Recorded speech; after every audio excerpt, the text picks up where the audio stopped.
I am Daniel Lucas, and welcome to Book 101 Review. Book 101 is all about the books that I read for the last 40 years, and today I have my special guest. He is the author of several books, no other than Mr. Andy Peloquin. Woo! Crowd cheers and everything. Thanks so much for having me.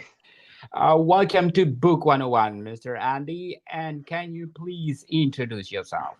Absolutely. So my name is Andy Peloquin. I am an author of dark epic fantasy. Now, there is technically no genre dark epic fantasy. It's either dark fantasy or epic. But my goal is to kind of walk that line right between the two. So I definitely tell these big epic grand stories with this real adventure action packed feel, but then I really go dark with the characters and the twists and the deaths, and so it's kind of just this really wild ride of a story. You never know what you're going to get, but it's always going to be a hell of a good time. Yes, sounds interesting. So, which book we want to talk about today? You know what? The Dark Blade series is the one that started it all for me, so that seems like the best one to go with. Yes, Dark Blade Assassin, Amazon bestseller of classic fantasy. Woohoo! Ooh, how does it feel? It's awesome. I love the fact that it's still getting new people reading it every single day. And honestly, that's what it's all about for me is just finding new people who connect with this character that I've created because at the end of the day, this character is many bits and pieces of me put into story form. I mean, as authors, really the only thing that we can do to write characters is take these pieces of ourselves, even if it's, a character that outwardly seems like they have nothing in common with us, but there's always little bits of us inside them that makes them relatable to us, and I think that's what connects us to the readers and makes it so gratifying when we have people message us and say, oh my god, I love this character. Oh, I hate you because you did terrible things to this character. That for me is the best thing. Yes, Dark Blade Assassin. When you're writing it, did you come up to your mind, oh, this will be a bestseller? I mean, every author sets out to make every book a bestseller. There's always the hope that people will connect with it. I was very intentional with the crafting of this version. So originally, this is actually the third version of the series. Originally, the first book was called Blade of the Destroyer, and it had a lovely black and white and red cover that really conveyed the darkness of the story, but it wasn't selling very well. So in 2018, I got the rights back from the publisher and re-released it with a new cover, the same story that I wrote. This is the first book that I ever wrote as an author in 2014, 2015. So I re-released it and I had a new cover and it was lovely and it was selling well. And then I moved on to other things about halfway through the series. What is now what is Savior, Dark Blade 4. I stopped there because that was the end of the first story arc, and I moved on to other series. And when I came back after in late 2020 is when I started working on it again, future stories, I realized that I couldn't just relaunch or launch the next book into a series that wasn't really selling. So I had to basically reboot or recraft the series. And I knew I could do it so much better because I wrote this, like I said, my first book ever. So I'm telling you, there were so many rookie mistakes that looking back now as a more experienced author, I cringe. Oh my God, did I actually think that was good writing? So I got the chance to recreate it, basically build it from the ground up. So I took out a lot of the rookie mistakes and I did things very intentionally, from the way the story was structured to the cover to, I mean, every single detail was very intentional with the goal of making it a bestseller. And, by happenstance, good luck, serendipity, whatever you want to call it, it has done well so far. And I'm very pleased for that. Yes, once again, congratulations. Thank So you. you do believe that mistake make you perfect? Absolutely. Absolutely. Dark Blade Assassin. This is the revision of the old novel that you wrote before. Yes, sir.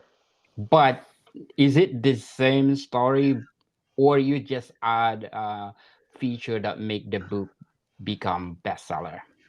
I took the original story. I knew that the heart of the story was solid. The character was someone that people connected with, their journey, their struggle. But I knew I could execute their story better. And by that I mean more epic highs and grim lows, more, better pacing, a better build of the world itself. So I basically took the parts that I knew would work, having read thousands of books and written about 40 at that point. And I kept those pieces in and then fleshed out everything else around it better to make it read as a more cohesive and better crafted story. There's a lot of stuff that got added in, a lot of stuff that got fleshed out and lengthened and expanded. And then some scenes were actually just added basically word for word. Very well said, Mr. Andy. So let's talk about the negative and positive reviews of Dark Blade Ooh, Assassin. always a fun thing, right? Okay, let's do the negative review first. Yes, according to your readers, it's way too long and repetitive. You know what? I will say that way too long is definitely a valid complaint. I have this inability to write short. So the story takes time to do everything. I mean, I like to really dwell on each moment. So when a character is suffering, I'm going to make sure that you feel that suffering. When they are happy, I'm going to play that happiness up because the suffering's coming in the next chapter, the next scene. So I take my time with each scene, and definitely, I mean, my last book that came out was 420,000 words, which is far too many, far too many. But I feel like it really sinks the character and the reader into the story. So for some people who want like an easier, shorter read, my books are probably going to be a bit harder. As for the repetitiveness, you know what? That's a very fair critique. I feel like in order for me to connect with the character, I need to be reminded of the stakes sometimes or the things that they're struggling with. And some people find it too repetitive. They prefer a more streamlined, maybe minimalist style of writing. So you know what? That is a great criticism that I've tried to take it, into account moving forward. We'll see if my books ever get shorter. I highly doubt it, though. So do you think negative reviews inspired you to be the best of the best? You know what? I love a negative review. I mean, not when it's a troll. When a troll is just one of my favorite reviews is like, this book is just too dark. There's nothing I can do about that. Or that's exactly what I set out to do with this book. So, this reader didn't like it, but it's exactly the goal that I had for this book. So that's a great bad review. Another Wait. really good bad review is like this one, where anything that has something that the readers didn't connect with or stop them from reading. I will consider each one of these things carefully. Maybe I will change my ways, maybe I will not, but I'll take it into account and try to be better. I'm always trying to be better as an author, as a creator. Definitely. And it says that it been really good if it been edited down by about 30%. You know what? That is again, another criticism on the length.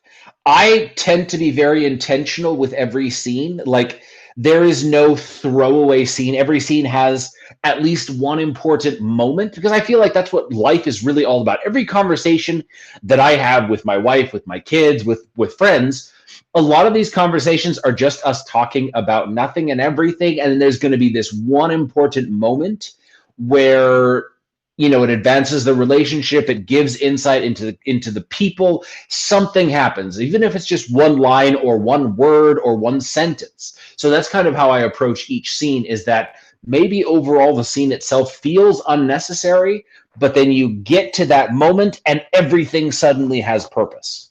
So in the future that you're gonna write another novel, how you refrain to be repetitive? Whew, that is an excellent question. I mean, I have beta readers and editors who I will tell them, hey, make sure that I don't repeat this too much.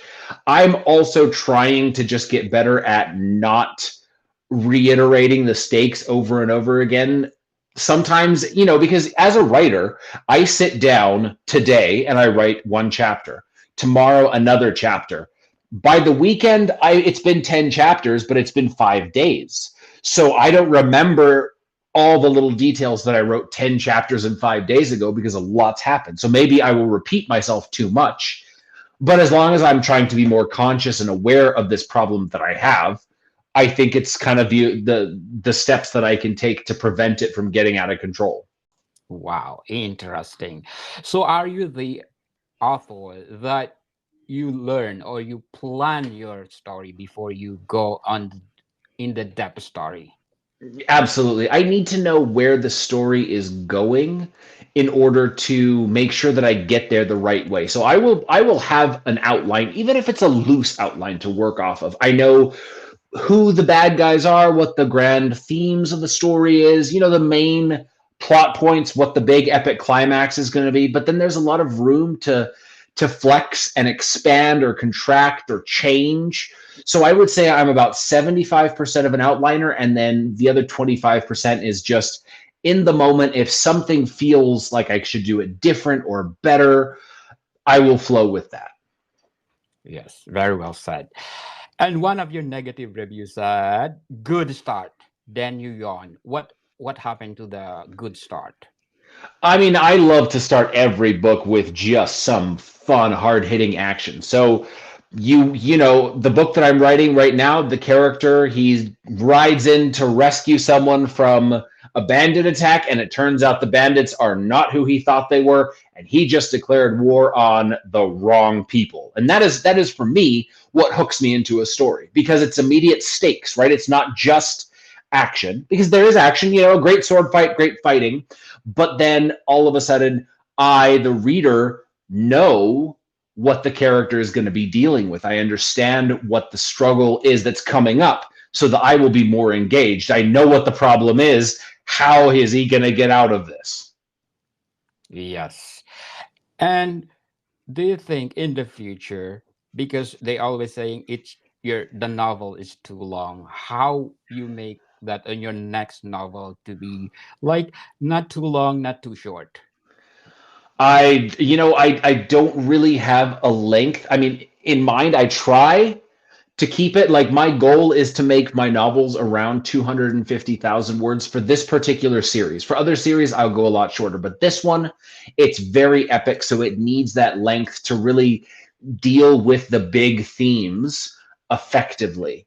But I will never cut a book short if it sacrifices the story overall. Like, I would rather have a long book that people complain is too long than a book that's too short and people were like, the characters are underdeveloped, the world wasn't properly explained, I couldn't connect with this. I would much rather have people say, I love the character, love the world, it dragged on a bit. I can be okay with that. Yes. So let's do the positive review. All right. Brilliant. Of Oh, course. that might be taking it a step too far. What are the elements that you put on your story? Dark Blade Assassin. Brilliant. I think the thing that people really connect with most is just the character. Like, the character is, on the face of him, he is absolutely unrelatable, right? He's a half demon assassin with a cursed dagger that drives him to kill. Those are all bad guy things. They're always the villain of the piece, is the people who have that. But then I show through the story how this character is very much a victim in his own struggle and fighting to sort of get through his own complicated life alive. And I think a lot of people really connect with that, because the truth is, we are all trying to figure our own life out, and we have no idea what we're doing wrong, what we're doing right. We make big mistakes. We have to kind of try to figure it out and, do the best we can with life. I also think that people really love my very, very cruel plot twists. I set things up and make it so much worse than expected. And I get hate mail from people who are like, "You're a monster. How dare you?" But I know that it comes from a good place, because they have engaged with the story and the character so much that they feel it so deeply. Yes, indeed. And I think this is a good follow up for your negative review. It says, reader beware, it takes a while, but it pulls you in. Yeah. I think that is the good answer for a good start, then Yon. Don't you think? Yeah, you know what? Some people, they need to be engaged immediately. I am one of those people as a reader. If the book takes a long time to get somewhere interesting, I'm going to have a hard time with it. So I love it when a book draws me in right away. If a book hooks me from the beginning and it slows down a bit, I'll sometimes give it time. Sometimes it'll lose me. So, you know what? Everybody's reading style is super different. Some people, they love that slow build. They will be there for hours reading through the minutia of world building and magic systems and clothing and, music. They love those little details. Me, I want action, but I also want like that character. I want to know who the character is, why they do what they do, what their struggles are. That for me is the most compelling thing. And I think that's what comes through the story. It's 100% character driven. Plot can even be circumstantial in the sense of the character's internal struggle is the big struggle. The big bad guy may be the voice in his own head or his own failings as a human or half human being. And the people who are fighting him, it's almost more incidental to his own internal struggle. For me, that is what makes a character most interesting. Very well said, Mr. Andy. But before we go on, I want to shout out to the people listening in Turkey. Please do help Turkey. What happened to them? They need help as a humanitarian needs because of what happened to their country, earthquake and then floods. Let's help them. Donate whatever you may donate. So let's shout out to the people listening in Istanbul. I got 74% audience share. Woohoo! Woohoo! Thank you so much. And Trabzon, sorry if I mispronounce, I get 7%. Guameshen at 6%. Manisa at 4%. Ankara at 4%. I think Turkey, the capital is Ankara. Thank you so much. Takirdag at 2%. Kohaseli at 2%. The last but not the least, Balu. Thank you so much for supporting this podcast because this podcast is created to empower writers all over the world like Mr. Andy Peloquin. Mr. Andy, Dark Blade Assassin is good for a series or a motion picture. You know what? I think it would make a better Netflix series because a motion picture, you've only got 2, maybe 3 hours.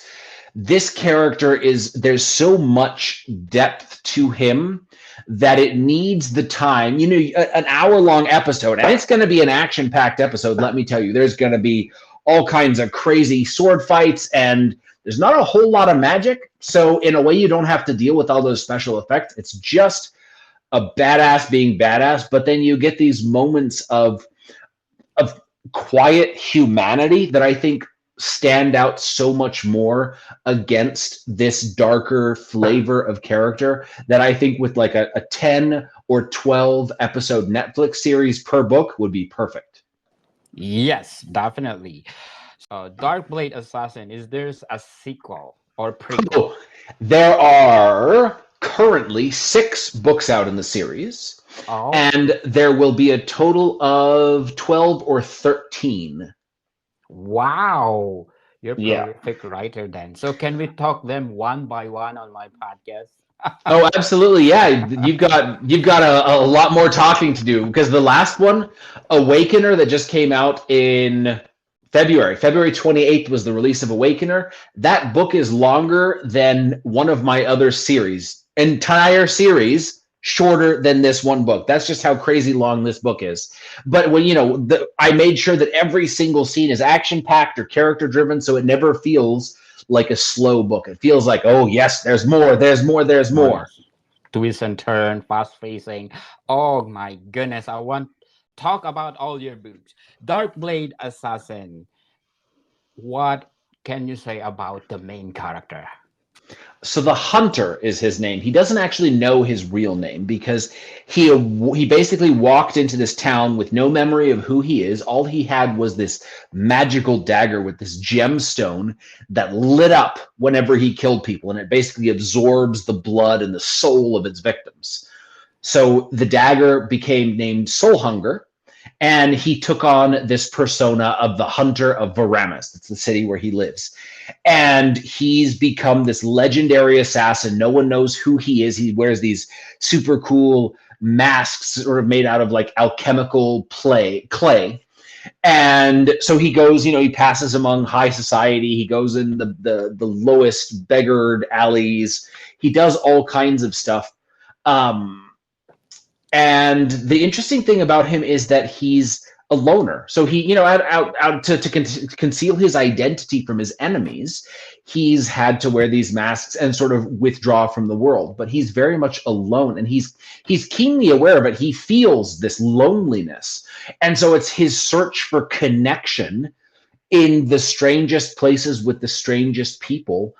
And that's really the core of the story, is this guy's journey from someone who is utterly alone in the world to building this family of misfits and outcasts like him over the course of these 12 or 13 books. And of course, he has to save the world because this is fantasy. But at the core of things, it is his relationships to the people in the world around him. So, Dark Blade Assassin, what do you think the flaws? The flaws? Yes. Ooh, I mean, I'm not too proud to admit there are flaws. I mean, you've read the bad reviews. Some people say it drags on too much, repeats itself. I can say for a fact that I am not the best writer in terms of beautiful sentences. Like I've listened to and read The Lies of Locke Lamora by Scott Lynch, and I walked away feeling, oh my God, I will never be this good a writer, or so many books by Guy Gavriel Kay. I'm like, good Lord, this man writes beautiful sentences and deep, complex themes. And that's just not me as a writer. I think I'm much more of a workhorse sort of writer. My sentences are simple. There's some cool, fancy, complex prose here and there. But at the core of things, what makes it interesting for me is the character. So that's what really I focus on, sometimes to the exclusion of other things. Yes. Dark Blade Assassin, if you have a second title, which one do you prefer? Oof, I don't know. That for me is like the perfect title, because an assassin, I mean, that's who he is at the core of his being. But then this dark blade has governed his life for so long that it's kind of this. It almost gives you this layer beneath the story. Like assassin is very much the surface. He kills people, right? But this dark blade is his struggle, is his curse, is his burden. It's also his strength. So I think for me that title kind of really sums up who he is. It used to be called Hero of Darkness, and that's another fun one because it shows that who he is beneath the darkness is this hero. He's violent. You're never going to expect him to do the quote unquote right thing in terms of, saving the damsel in distress, or he's never going to be a noble knight. He's probably going to make the wrong choice most of the time. But when it comes down to it, he will be the hero, even if he uses these underhanded, dark, violent means to get there, because he makes the choice to save the one person who needs him, who doesn't have a protector, or to stand up against the worse evil than he is. Just small things like that. It's why I love darker side of fantasy, is because the darkness that exists, it's so pervasive that when there's these small moments of light, of humanity, of goodness, they shine so much brighter. So I always really make everything go very dark so that when the character makes that one right choice at the right time, it shines and it gives you this feeling of satisfaction that they did it. They're the hero of the story, and it feels so much better than if they started off a hero, a knight, a king, a wizard, because they're so close to the side of evil, the small moments of goodness are so much more impactful. Yes, indeed. Dark Blade Assassin, which chapter you have difficulty of writing with? Whew, there have been a few that were just a struggle because, like I said, I'm not the best at world building. I tend to be very simple or simplistic in my approach. I just give what's necessary without getting into other details. So there's a chapter where the hunter goes to a fancy mansion, and all the fancy details and the dresses and the music and the dancing and the food, that stuff for me, I need to write it in because it's part of the setting and world building. But that's probably the stuff that I struggle the most with. Anytime that it's two people talking or action packed scenes or things like that, I will burn through those scenes super fast. So, which chapter you enjoy the most? Whew. There's a chapter later on in the book where the hunter is basically watching people die in front of him, and he is suffering so much because these are people that he cares about, that matter to him, and you just feel every single moment of pain because while he's watching this, someone is literally breaking his bones with every death. So it's like this 1-2 punch where someone breaks his bone and kills someone. And it's just this visceral, painful scene that I really enjoyed writing. Wow, really interesting. So, Dark Blade Assassin, if you want to revise after 10 years, which part of the book you want to revise? You know what? I don't think I could come back and fix this one. I've already done it. I've done the hunter's story the best that I possibly can. I wouldn't touch it. You are satisfied of what the story of Dark Blade Assassins right now? Absolutely, absolutely. I put my heart and soul into this rewrite in 2020 with the 8 to 10 years of experience that I had, and I think it came out as good as I could make it. Anything that I do to try and improve it would be small tweaks, and that's not worth the time invested. Yes, and I think it's worth it when you revise it because it become bestseller in different countries. Like in the US, it's a classic fantasy ebooks #1. Yes, in Canada, it's #1 too in classic fantasy Greco-Roman myth. And in Wow. the UK, it's #1 too in the same Greek Roman myth and legend and fantasy. Wow. The That is revision, awesome. yes, I think the revision is worth it, right, Mr. Andy? I absolutely agree. It's been so gratifying to see how well it's done since the improvement.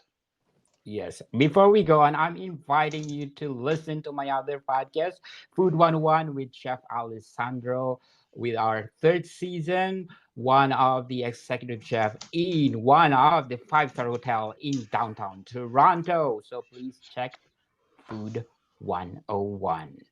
So, Mr. Andy, who are your favorite authors? Oh, that is such an impossible question. I mean, I'm going to give you five, but it's going to be hard to say that they're my favorite because there's probably 10 or 15. But number one on my list would probably have to be Scott Lynch's Gentlemen Bastards, Lies of Locke Lamora series. That series was so influential to me as an author. It shaped the religion of my world. It shaped the flavor of my world. It is spectacular. Brandon Sanderson's Stormlight Archives was hugely influential.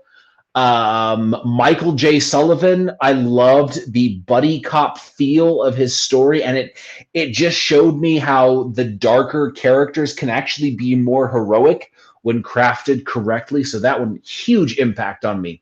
Pierce Brown's Red Rising series, good lord, I think my twists are dark. This man makes me look like a rainbows and kittens kind of author. Man, I have been blown away by how spectacularly dark his plot twists are.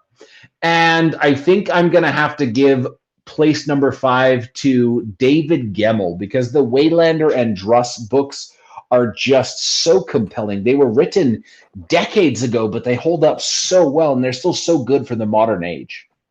Yes. So if you connect them all in one word, what can you describe them? Compelling characters or character driven. I think that for me is what makes me love them so much, is that the stories, as big and epic as they might be, they really come down to these amazing characters who make choices and deal with the consequences. And no matter how flawed they are, they continue to try to just be better. Yes. So are these authors influence you in your writing? Oh, absolutely. In what way? Like I said, there's a lot of them. They shaped the way that I approach the structure of my world, or they give me something to aspire to. When I sit down and write, I think, okay, how did Pierce Brown blow me away with his twist in Golden Sun or Morning Star? And I will think, all right, I'm going to set something up that he will be impressed and blown away by, or something like that. Or what was it about Lies of Locke Lamora that was so compelling, and how can I do the same thing? I think those, they kind of give me a standard to aspire to. Yes, definitely. So if you describe your writing, what is it? I think it comes down to just real humanity, genuine humanity. It's these people who are put in these situations where they are pushed to and then beyond their limits, and you see what they're made of, how they rise. I mean, my Queen of Thieves series follows a young girl who's sold to a thieves guild at the age of 8, and she's put through horrible training alongside people who are bigger, stronger, faster, better, and yet somehow she rises to the top. In the Silent Champion series, this captain of this military force, his whole company gets slaughtered, and we watch him literally claw his way back from the brink of despair and accepting death to take command of this special forces unit. And so this is what really compels me, is these stories of people being great without necessarily any significant magic or supernatural abilities. They're never going to be the most powerful wizard or the sorcerer or whatever. My assassin character is obviously the baddest, assassin, but there's going to be people who are better than him, who can hit harder, fight better, and yet he wins every time because he's got that grit, that persistence that makes him a champion. And that for me is, I think, the most compelling thing about any character that I read or write. Very well said, Mr. Andy. So what are your short-term goal and long-term goal in writing? Whew. So short term, I'm gonna say short term, that's 3 years for me. I want to finish the Darkblade series, which is, I started work on book 7 last week. I am 6 chapters in of what's probably going to be 150 if I'm lucky. And the book is going to be book 7 of 12 or 13. I'm still not sure. I hope to the gods that I can finish the remaining books by 2026. At my current speed, that seems fairly doable. I've also got another book, the last book in the Dragon Blood Assassin series, that I need to finish writing. That one should be coming out late this year. It's a much shorter book, thankfully, less than 200,000 words, so it shouldn't be as much work as these big ones. After that, I've got a book, a standalone inspired by David Gemmell, that I want to write perhaps next year. A couple of projects that I want to work on with other authors, like a co-write project. We'll see what happens. I know that I've got the next 5 to 10 years of my life utterly busy writing. Yes, and congratulations again for being Darkblade Assassin Thank you. Amazon bestseller. And I want to see this in a series or a motion picture, either of the two. Do you agree? Absolutely. Me too. In case that this will be a series or a motion picture and they will change the title, do you agree? Yeah, if they can find a better title than Hero of Darkness or Dark Blade, I'm ready to go with it. Okay, so Mr. Andy, please invite our listeners to buy. Absolutely. If you are listening, please go buy all my books. It would make me very happy, and hopefully it will make you very happy too. How's that? Did I Yes, do good? yes. Please review the books that you're reading because it's really help a lot to the author to be strive to be the best of the best. Absolutely. If Yes. you want to describe 5 adjectives of Darkblade Assassin, what are they? 5 adjectives. All right. Dark, Yes. bloody, grim, hopeful, And I'm going to say uplifting because at the end of the day, you do walk away with a feeling that things, no matter how dark they get, will get better. Yes, definitely. So, do you think, did you achieve your goal in life in terms of writing? Oh, I still have a lot left to achieve. I've got so much more writing to do. No, the sky's the limit. You want to be a prolific writer. Oh, absolutely. I won't stop until I've told all the stories that I need to tell. And I can tell you this right now, I have a lot of stories left. Yes, thank you for sharing to the world. And we are very grateful for your talent. I'm so glad that people are reading. Thank you, Mr. Andy. Have a great day or night wherever you are. More to come, people. See you soon.